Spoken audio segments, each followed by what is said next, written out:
High Admiral Zethrix of the Valyrian Alliance stood motionless before the grand observation window of the flagship Eternal Dawn, his crystalline eyes fixed on the holographic display of humanity's solar system. What had started as a routine surveillance mission of a newly discovered spacefaring species had quickly evolved into something far more concerning. Supreme Commander, his second-in-command, Vice Admiral Nera, approached with careful steps. The analysis of their orbital installations is complete. You need to see this. Zethrix's translucent fingers danced across the holographic interface, expanding the detailed scans of Earth's orbital defense network. What he saw defied all conventional wisdom about emerging civilizations. The humans had constructed massive platforms in precise geometric patterns around their planet, each bristling with weapon systems that the Alliance's best analysts struggled to fully comprehend. They've only had FTL capability for 60 cycles, Zethrix murmured, his crystalline form shifting colors in confusion. This level of military infrastructure should be impossible. The Valyrian Alliance had dominated the galaxy for 10,000 years through technological superiority and careful manipulation of emerging species. Their standard protocol was simple: identify promising civilizations, guide their development through subtle intervention, and eventually incorporate them into the Alliance under careful supervision. But humans had somehow bypassed centuries of expected technological progression. Their quantum-locked defense platforms utilized principles that even Valyrian scientists found innovative. Their ships, while crude by Alliance standards, displayed a disturbing focus on offensive capabilities. The diplomatic mission leaves in 6 hours, Naira reminded him. Perhaps we should reconsider our approach. The standard protocols weren't designed for this. Zethrix dismissed the suggestion with a wave of his hand. The Council has made its decision. We proceed as planned. These humans may have surprising capabilities, but they're still primitives compared to us. A proper show of force during the negotiations will remind them of their place. Hours later, the Alliance diplomatic vessel Voice of Peace approached Earth's orbital space. Ambassador Lyertel stood on its bridge, watching as human escort ships took up formation around them. The vessels were ugly by Valyrian standards, all sharp angles and exposed weapon hardpoints, lacking the elegant crystalline aesthetics of Alliance ships.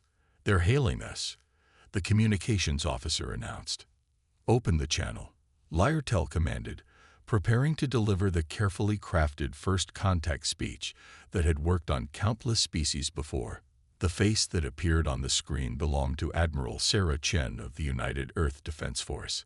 Her expression was pleasant, but her eyes were sharp and evaluating. "Welcome to Earth space, representatives of the Valyrian Alliance. We've been expecting you." Lyertel's crystalline form briefly flickered in surprise. "You knew of our presence." A slight smile crossed Chen's face. "We detected your surveillance vessels 3 months ago. We've been watching you watch us. Your stealth technology is impressive, but it has some interesting vulnerabilities to quantum detection methods we developed." The ambassador's carefully prepared speech suddenly felt useless. This wasn't how first contact scenarios were supposed to proceed. The primitive species wasn't supposed to have already penetrated their most advanced stealth systems. "I sense your surprise," Chen continued. "Don't be too hard on yourselves. We've had to develop some unique approaches to space warfare and detection. When you evolve on a death world and spend your early history trying to kill each other, you get very good at spotting threats." The human ships had subtly adjusted their formation during the conversation. To an untrained eye, it might have appeared random. But Lyertel had negotiated with enough species to recognize a combat formation when he saw one. "We come in peace," he stated, falling back on protocol. "The Valyrian Alliance wishes to welcome humanity into the galactic community." "Of course you do," Chen replied, her smile unchanged but her eyes harder than ever. "Just as you welcomed the Proxians and the Centauri. We've intercepted enough of your communications to understand how the Alliance operates. So let me be very clear. Earth is not interested in becoming another client state. We're happy to establish diplomatic relations as equals, but any attempt at manipulation or coercion will be met with extreme prejudice. Laertel felt his crystalline form crack slightly, a sign of extreme stress among his species. Somehow, this supposedly primitive race had not only detected their surveillance, but had also managed to intercept and decode Alliance quantum-encrypted communications. It should have been impossible. As if reading his thoughts, Chen added, "You'll find that humans have a habit of doing the impossible, especially when someone tells us we can't do something. Now, shall we discuss real diplomacy, or would you prefer to continue with the prepared speech about guiding our species' development?" The message was clear. The standard protocols weren't just inappropriate. They were completely useless. For the first time in his long diplomatic career, Laertel found himself genuinely afraid of what an emerging species might do. And somewhere in the back of his mind, a terrifying thought emerged. What if the Alliance had finally encountered a species that wasn't just capable of resisting their influence, but of actively challenging it? The massive crystalline chambers of the Valyrian High Council erupted in chaos as Admiral Zethric's report echoed through the vast hall. The humans had not only rejected their standard diplomatic approach, but had demonstrated capabilities that threatened centuries of carefully maintained galactic order. "This is unprecedented."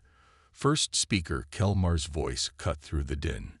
"No species has ever detected our surveillance ships, let alone managed to intercept our quantum communications." High Admiral Zethric stood before the council, his crystalline form dulled with concern. "The humans appear to have developed along a completely different technological path than what we've observed in other species. Their understanding of quantum mechanics and their application of it to military technology is unique." The council chamber's holographic display activated, showing footage from the diplomatic encounter. The human ships looked primitive at first glance, but subtle energy readings suggested capabilities that defied conventional analysis. "They must be contained," second speaker Laertel declared, "if other client species learn that resistance to the Alliance is possible." A sudden alert interrupted the session. The chamber's displays shifted to show a live feed from the Alliance border station near the Perseus Arm. 3 Valyrian heavy cruisers had vanished without warning or distress call. "Impossible," Zethrix whispered. The station's quantum sensors showed no signs of weapons fire, no FTL signatures, nothing to explain the ship's disappearance. It was as if they had simply ceased to exist. Hours later, in Earth orbit, Admiral Sarah Chen reviewed the success of Operation Silent Night. The holographic display in her command center showed the 3 captured Valyrian cruisers, now hidden in the shadow of a gas giant in an uninhabited system. Phase shift drive performed exactly as expected, Captain Rodriguez reported. "The Valyrians never saw us coming. Their sensors can't detect ships in quantum flux state." Chen nodded, studying the intricate crystalline architecture of the alien vessels. "And their crews? Safely contained. The targeted electromagnetic pulse worked perfectly, knocked out their neural crystals without causing permanent harm. They'll wake up with one hell of a headache, but they're otherwise unarmed." The capture of 3 Alliance warships without firing a shot sent a clear message. Humanity wouldn't play by the established rules of space warfare. They had spent centuries killing each other, developing technologies and strategies that the peace-loving Valyrians had never imagined necessary. Back in Alliance space, panic began to spread. More ships vanished, always the most powerful vessels, always without a trace. The humans never struck at civilian ships or infrastructure, maintaining perfect operational discipline that made their attacks impossible to predict or counter. In his private chambers aboard the Eternal Dawn, Zethrix reviewed the latest intelligence on human technology. Their phase shift drive was a fundamental reimagining of FTL travel, allowing ships to exist partially outside normal spacetime. It made them virtually undetectable to conventional sensors and immune to traditional weapons. "They're not just fighting differently," he realized. "They're changing the nature of space warfare itself." The Alliance had always relied on overwhelming force. Massive fleets of crystalline ships that could dominate any conventional enemy. But the humans had developed weapons and tactics specifically designed to counter such advantages. Their ships could appear from nowhere, strike with surgical precision, and vanish before anyone could respond. A message arrived from Earth's diplomatic office, marked for his personal attention. The holographic projection showed Admiral Chen, her expression serious but not hostile. "Admiral Zethrix," she began, "I trust our recent demonstrations have made our position clear. We have no desire for war with the Alliance, but we will not accept any attempt at coercion or control. Your ships and crews are safe and will be returned once new diplomatic protocols are established, ones that recognize humanity as equals, not subjects to be guided." Zethrix studied the human admiral's face, seeing none of the aggression or bloodthirst he had expected from such a militarily capable species. Instead, he saw calculation, determination, and something that took him a moment to recognize: hope. "You could have destroyed those ships," he said. "Why capture them intact?" "Because we understand something your alliance seems to have forgotten," Chen replied. "True peace isn't maintained through dominance, but through mutual respect and the capability for mutual destruction. We don't want to fight you, Admiral. We want to change how you fight." The implications were staggering. The humans weren't just resisting Alliance control, they were forcing a fundamental reformation of how galactic civilization operated. And they were doing it without firing a single shot in anger. As Zethrix prepared his report for the High Council, he couldn't help but wonder: had the Alliance finally encountered not just a species capable of resisting them, but one that could teach them a better way forward? Deep within the crystalline labyrinth of the Eternal Dawn, a secret meeting was taking place. War Commander Vexthor, newly appointed by the Alliance Council's militant faction, faced the assembled fleet captains with cold determination. "The humans have made us look weak," he declared, his crystalline form pulsing with dark energy. "Their surgical strikes and technological tricks have undermined millennia of Alliance authority. This ends now." The plan was simple but devastating. A massive show of force targeting Earth's orbital infrastructure. 200 Alliance warships, gathered in secret, would strike simultaneously. Not to conquer, but to humble. What Vexthor didn't know was that 20 light-years away, in a hidden command center beneath the lunar surface, Admiral Chen was watching the Alliance fleet's every move. "They're using their conventional FTL drives," Lieutenant Park reported, monitoring the quantum detection grid. "No attempt to mask their signatures." Chen studied the holographic display showing the approaching Alliance armada. "They still think their movements are invisible to us. Status of Operation Looking Glass. All units in position, Admiral. The mirror sights are active and synchronized." The Alliance fleet emerged from FTL on the edge of the solar system, their crystalline ships forming an intimidating wall of light and power. Vexthor stood on his command deck, savoring what he believed would be a moment of triumph. "No sign of human vessels," his sensor officer reported. "Their orbital platforms are maintaining standard defensive positions." Vexthor smiled. "Begin the approach. Target their primary defense platforms. Show them what real space warfare looks like." The Alliance fleet accelerated toward Earth, weapons charging. They were halfway to their target when reality itself seemed to shatter. Space rippled and tore as hundreds of human ships phased into normal space, emerging from what appeared to be mirror-like tears in the fabric of reality. They had somehow created artificial quantum rifts, using them to position an entire fleet in perfect ambush formation. "Impossible!" Vexthor screamed as his sensors went wild. The humans weren't just using their phase shift technology to hide. They had weaponized it. Admiral Chen's voice echoed across all Alliance frequencies. "War Commander Vexthor, you were warned. Your ships are now surrounded by quantum phase barriers. Any attempt to fire weapons or engage FTL drives will result in immediate molecular destabilization." On the Eternal Dawn's bridge, Vexthor watched in horror as one of his overeager captains attempted to charge weapons. The crystalline ship instantly began to dissolve, its molecular structure unraveling as it crossed the quantum barrier. The crew was safely teleported out before total destruction, another demonstration of human precision.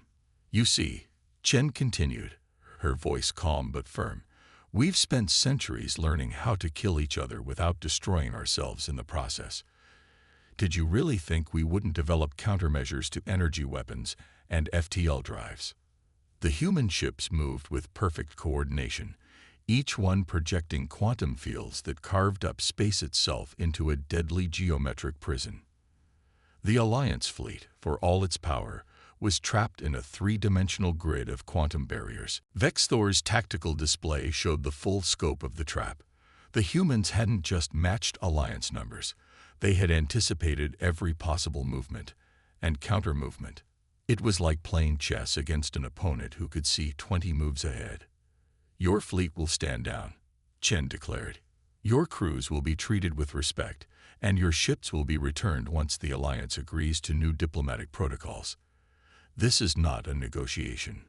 In the ensuing silence, High Admiral Zethrix's voice cut through the command channel. "Stand down, Vexthor. The Council never authorized this attack." "The Council has grown weak," Vexthor snarled. "The Alliance cannot bow to primitives." "Look around you," Zethrix replied. "These primitives just outmaneuvered our entire fleet. They could have destroyed us at any time, but they chose not to. That's not weakness, that's power under control." The human ships maintained their formation, quantum barriers humming with barely contained power. They had turned the Alliance's own understanding of physics against them, using their mastery of quantum mechanics to render conventional space warfare obsolete.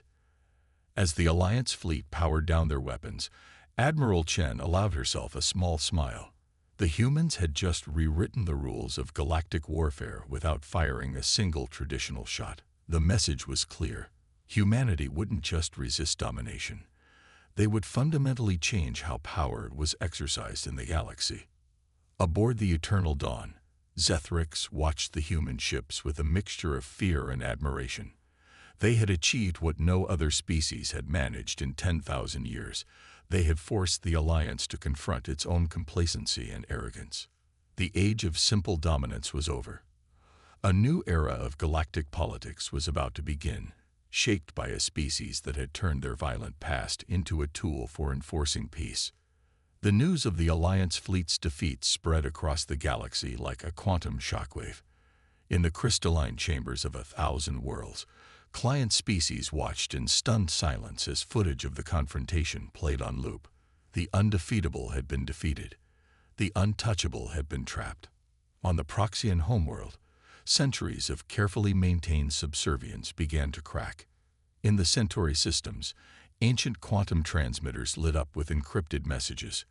Throughout the galaxy, species that had long bowed to Alliance supremacy began to whisper of change. High Admiral Zethrix stood before the Alliance Council for what he knew would be the last time. His crystalline form was dull, worn by the weight of recent events. "The humans have released another of our fleets," he reported. "Like the others, every ship is intact, every crew member unharmed. They've even repaired minor damage sustained during the confrontation." First Speaker Kelmar's form flickered with agitation. And what message did they send this time? The same as before. They seek diplomatic relations as equals, not subjects. But there's more. Zethrix activated a holographic display. They shared this with every client species in the Alliance. The display showed technical specifications for a simplified version of the human quantum detection system. Not their most advanced technology, but enough to detect Alliance stealth ships, enough to prevent surprise subjugation. "They're dismantling our control systems," Second Speaker Viertel whispered. "Not through war, but through selective sharing of technology." In Earth orbit, Admiral Chen hosted an unusual gathering aboard the new human flagship Prometheus. Representatives from 20 former Alliance client species sat in a conference room that deliberately echoed the Alliance Council Chamber's design. "Your quantum detection systems have already identified 3 Alliance surveillance missions in our sector," a Proxian delegate reported, their crystalline form glowing with newfound confidence.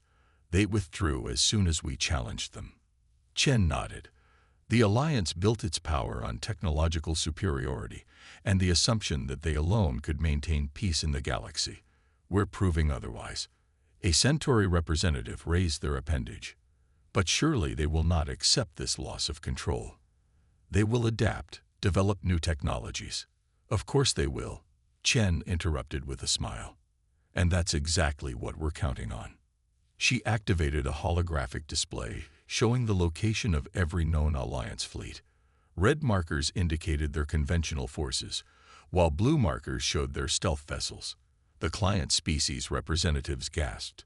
The humans were tracking everything. The Alliance maintained power through mystery and fear, Chen explained. They hid their true capabilities, struck from shadows, made everyone feel watched but unable to watch back. We've stripped away that advantage. But it wasn't just about surveillance. Human quantum physics had evolved along a completely different path than Alliance science. While the Valyrians had focused on power and control, humans had been forced by their own violent history to develop technologies that could end conflicts before they began. Deep in Alliance space, aboard the Eternal Dawn, Zethrix received a private transmission from Admiral Chen. Your stealth fleet is attempting to penetrate the Proxian defense grid as we speak, she said without preamble. I suggest you recall them before the Proxians are forced to demonstrate their new defensive capabilities. Zethrix felt his crystalline structure age a century in that moment. How did you? That mission isn't even in our official records. Because we understand something fundamental about power, Chen replied. True strength isn't about having the biggest guns or the most ships. It's about changing the rules of the game itself. The humans hadn't just defeated the Alliance. They had systematically dismantled the very foundations of their power. Every shared technology, every revealed secret, every demonstrated capability shifted the balance further. In the following weeks, Alliance control continued to unravel, not through violence or revolution, but through the quiet spread of knowledge. Human quantum detection systems appeared on more worlds. Trade routes once monopolized by the Alliance opened to new partners. Species that had been enemies under Alliance manipulation began direct diplomatic contact. The galaxy was transforming, and at the heart of this peaceful revolution was a species that had learned the hardest lessons about war and peace through millennia of conflict with themselves. As Zethrix watched another Alliance fleet return from human space, its crew shaken but unharmed, he finally understood. The humans hadn't just beaten them. They had shown them a better way to exercise power. The question now was whether the Alliance could adapt to this new reality, or if they would become another chapter in the history of empires that failed to evolve. 1 year after the failed Alliance fleet assault, the great crystalline chamber of the Galactic Concordat held its first assembly. Unlike the old Alliance Council chamber, this hall was circular, with no raised platforms or dominant positions. Representatives from 100 species, including both former Alliance members and independent worlds, gathered as equals. High Admiral Zethrix, now serving as the Valyrian representative rather than a commander, found himself seated next to Admiral Chen. The human wore her formal uniform, but her presence was different now. Less the warrior who had outmaneuvered an empire, more the architect of a new galactic order. Did you plan this all along? He asked quietly as delegates settled into their seats.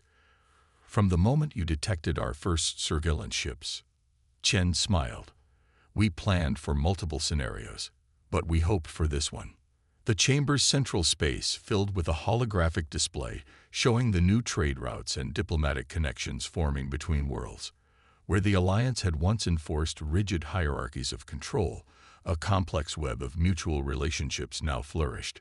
First Speaker Kelmar, now serving as one voice among many on the Concordat's rotating council, called the assembly to order. We gather today to ratify the Quantum Defense Treaty, ensuring that no single power can ever again achieve technological dominance over others. The treaty was elegant in its simplicity. All members would share basic defensive technologies, particularly those related to quantum detection and communication. Advanced military technologies would remain sovereign secrets, but the means to detect and counter them would be common knowledge. You've created a balance of power that depends on transparency rather than force, Zethrix observed. We learned that lesson the hard way, Chen replied. Earth's nations spent centuries locked in arms races, each trying to gain decisive advantages over others. We finally realized that true security comes from making sure everyone has enough defensive capability to make aggression too costly. The Proxian representative stood to address the assembly. The humans have shown us that advancement doesn't have to mean domination. Their phase shift technology alone could have given them control of the galaxy. Instead, they used it to enforce peace and promote cooperation. A Centauri delegate added, they turned the weapons of war into tools of diplomacy. As the assembly proceeded, Shen shared a private observation with Zethrix. Your people aren't the first to build an empire on technological superiority, and you won't be the last. But maybe we can be the first galaxy to move beyond that cycle. The changes were already evident. Alliance worlds that had hoarded technology now engaged in joint research projects. Species that had been deliberately kept from advancing too quickly were sharing innovations. The galaxy was experiencing an unprecedented boom in scientific and cultural exchange. There's something I never told the Council, Zethrix said suddenly. When we first detected Earth's quantum signatures, our analysts said they were impossible. Not advanced, not mysterious. Impossible. Your entire technological development went in directions we never imagined.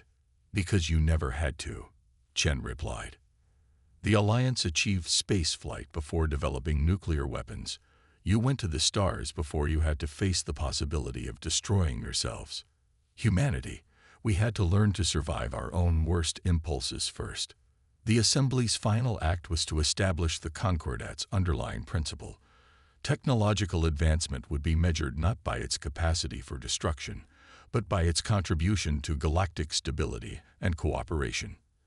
As the session concluded, representatives from 100 worlds stood together, not in forced unity under Alliance dominance, but in genuine cooperation born of mutual respect and shared security.